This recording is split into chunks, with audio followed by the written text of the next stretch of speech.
How to send XLM from Coinbase wallet to your Lobstr wallet. Hello everyone, welcome to our channel. Let's see how we can do it. So for this, just open up your Lobstr account as well as your Coinbase account. And after that, just open up your Lobstr account, and here you just select this option of receive. And over here, just copy the address, or just go to the stellar address and copy the address.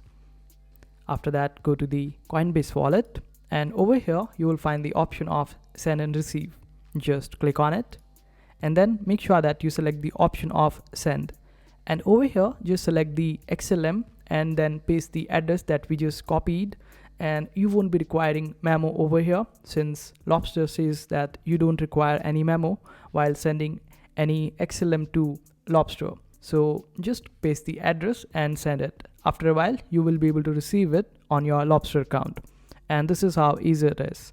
I hope this video was helpful. Make sure to hit that like button and also subscribe to our channel for more helpful videos.